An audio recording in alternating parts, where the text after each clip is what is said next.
और यही कारण है कि जब शरीर में रोष व्याप्त हो गया, क्रोध व्याप्त हो गया, तो कुछ अनुचित शब्दों का प्रयोग कर दिया।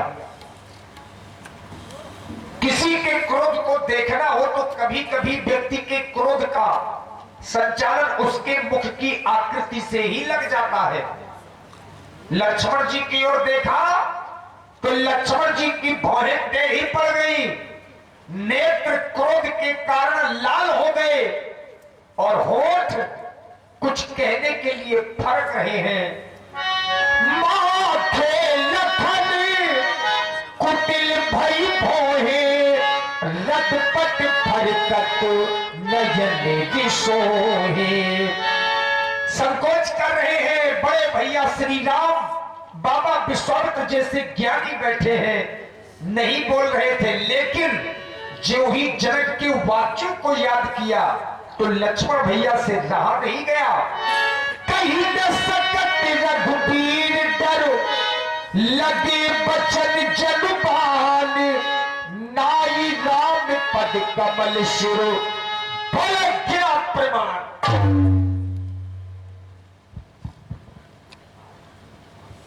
मैथिली प्रतियोगिता में भाग लेने वाले समस्त महिपालों, सुना आप सभी ने राजा जनक की वाक्यावली को।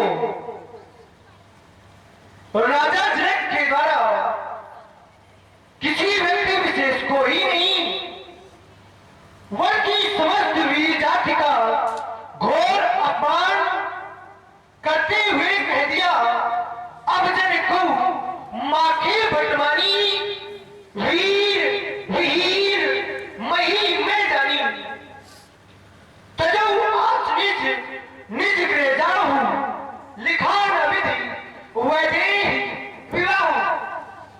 बस महाराज बस, बहुत हो गया अपमान वीरता का। यदि वीर न होते इस दुनिया में तो विचार करें इस धरती मां का क्या होता। जब कोई परदेशी राजा राज करे तो भारत मां का क्या होगा। यदि छोटी छोटी सरताएं मिल पाप ढोवे तो विचार करें उस गंगा मां का क्या होगा। जब कोई परदेशी राजा राज करे तो भारत मां का क्या होगा। सोचने लगा, अगर सीता का विवाह नहीं होगा तो क्या होगा। देवर्षि नारद की वाणी का क्या कहा था देवर्षि नारद ने। अरे हाँ, यही तो कहा था देवर्षि नारद ने। नारद वचन सदा सुचि साचा, जो वर मिले जाय हिमन राजा। तो क्या मान लिया जाए वरदान मिथ्या होने लगे। क्या मान लिया जाए संतों की वाणी झूठी होने लगी ना। प्रमाण है इसका, झूठ ही ना होई देव ऋषिवाणी। ऋषियों की वाणी कभी झूठी नहीं होती। पुनः सोचने लगा, अगर सीता का विवाह नहीं होगा तो क्या होगा। मां अम्मा के वरदान का क्या कहा था मां अम्मा ने। यही तो कहा था मां अम्मा ने, सुन श्री सत्य आशीष हमारी, पूजे ही मन कामना तुम्हारी। तो क्या मान लिया जाए वरदान मिथ्या होने लगे। क्या मान लिया जाए वरदान झूठे होने लगे ना। प्रमाण इसका, झूठ न हुई देव ऋषिवाणी। राजा जनक इस संसार में यविताप उलटते रहते हैं पर कभी वरदान नहीं बदला करते। कदम बदलते रहते हैं पर कभी क्रियाएं नहीं बदला करती। हाँ, उपमेय उलटते रहते हैं पर कभी उपमान नहीं बदला करते। ये भक्त बदलते रहते हैं पर कभी भगवान नहीं बदला करते। अब तो सही जात पीर हुई, धीर धीर से लागी है बेन। आयु जो पाऊ में ललित मरोर, मई बारिद में डारो वोर। तोड़ तन की तन दिखाओ में रावड़ी प्रताप, वो साची बखाड़ो आपसी। ये मेरे लोग हाथ सिर्फ छोड़ लखाओ में अटक रहे हो कहां? मुख से निकालिए तो सही जगत चराचर को जगत चलाओ में। कहते हैं बिना विचारे जो करे सो पाछे पछताए। यदि किसी कार्य को करने से पहले विचार न किया जाए तो अंत में पछताना ही रहता है। और राजा जनक ने अपना प्रण करने से पहले विचार नहीं किया। त्रिभुवन जय समेत वैदेही बिना ही विचार बड़े हटते ही। अरे हमने तुझे जाना है, संसार के माता पिता यदि अपनी बुद्धि का विवाह करते हैं तो किस नियम का पालन करते हैं? तो हमारे आचार्य कहते हैं जो घर भर कुल होई अनुपा तो करिए विवाह सुता रूपा।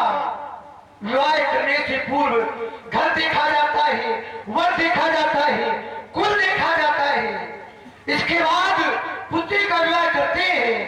इससे अच्छा तो यही है नटवर कन्या रहे कुमारी, पुत्री भले ही कुमारी बैठी रहे, अगर उसके रूप घर नहीं है, वर नहीं है, कुल नहीं है, तो ऐसी स्थिति में संसार के माता पिता पुत्री का विवाह नहीं करते हैं।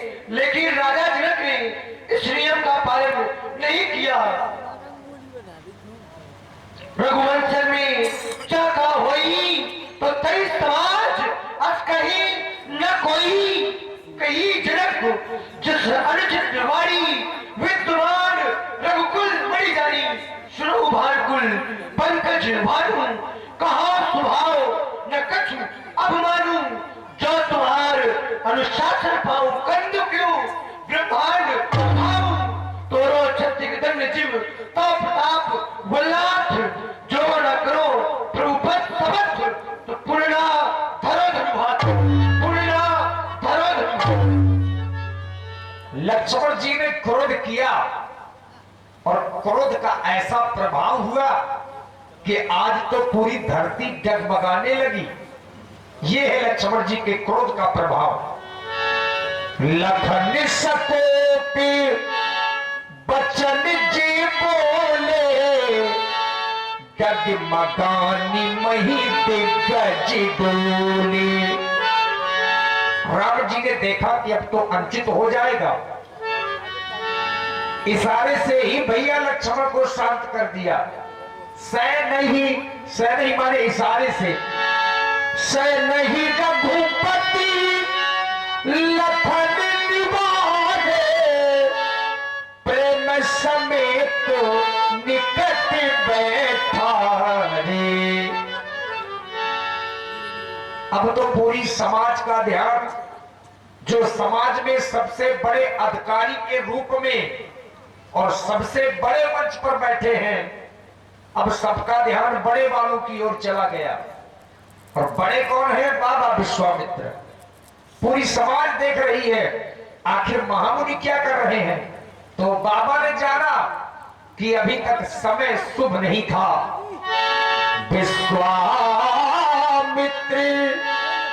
समय शुभ जानी बोले अति स्नेह में बानी।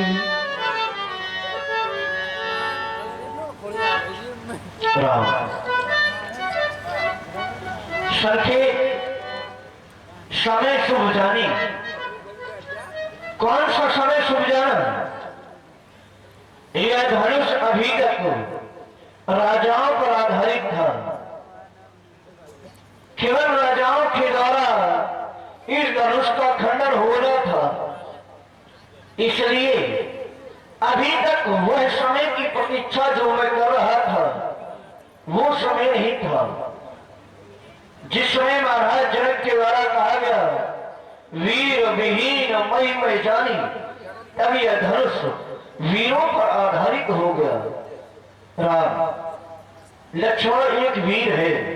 वीर कभी वीर भोग्या वसुंधरा का अपमान सही नहीं कर सकता। लक्ष्मण ने क्रोध किया, तुमने इशारे से उसे शांत कर लिया। इसलिए राम अब मैं तुम्हें आदेश दे रहा हूं। उठो राम भंजो भव चापा मेघ विताक जनक प्रतापा हे राम उठो, भगवान शंकर के आयुध को 2 खंडों में विभाजित करो, लक्ष्मण की गई प्रतिज्ञा को पूर्ण करो, महाराज जनक के संताप को दूर करो। उठो राम। देखिए ये चतुराई बाबा की है। अभी तक आदेश नहीं दिया कि आप धनुष को तोड़ो, उसका एक कारण है, क्योंकि जनक जी का प्रण राजाओं के लिए था, राजाओं को सुनवाया गया, और जब धनुष नहीं टूटा तो जनक जी ने एक घोषणा की कि वीर विहीन मही में जानी, यानी धरती पर वीर नहीं है, फिर चाहे राजा हो चाहे जो भी हो। तो बाबा ने समय शुभ जाना और महाराज जनक जी के वाक्यों को पकड़ लिया कि ये तो वीरों के लिए कह रहे हैं। तो समय को शुभ जानकर के राम जी को आदेश दिया कि धनुष के 2 खंड करो, और तभी भैया लक्ष्मण ने एक बार पुनः घोषणा की, लखन लख्यू रघुपल सुमणि ताक्यों हरि को दंड, पुलक दात बोले बचन चरण चाप ब्रह्मांड। कवट अली कोला धरी धरण धरी धीर न डोला। क्यों? क्योंकि राम चाहिए शंकर धुन तोरा, होय सतत सुन आय सुमोरा। पृथ्वी को धारण करने वाली शेष वाराय दशों दिशाओं की दिग्गज हाथी भगवान राम भगवान शंकर की धनुष का खंडन करना चाहते हैं। इसलिए मेरी आज्ञा से सावधान सावधान सावधान। भैया लक्ष्मण ने सभी को सावधान कर दिया है, क्योंकि राम जी धनुष का खंडन करने के लिए जा रहे हैं। तो बच्चों को छोड़ के जितने भी हमारे युवा लोग हैं, सयाने लोग हैं, अगर सो गए हो तो उन लोगों को जगा दें, उंघाने वाले को हिला दें। अब विशेष करके हम संचालक जी से अनुरोध करेंगे कि मेकअप रूम में भी अगर कोई सो रहा है उनको भी जगवा दें, क्योंकि ये समय देखना चाहिए। आज की लीला का मुख्य आकर्षण है धनुष का खंडन। तो अंदर भीतर सब लोग जाग करके बैठे और धनुष का खंडन देखें।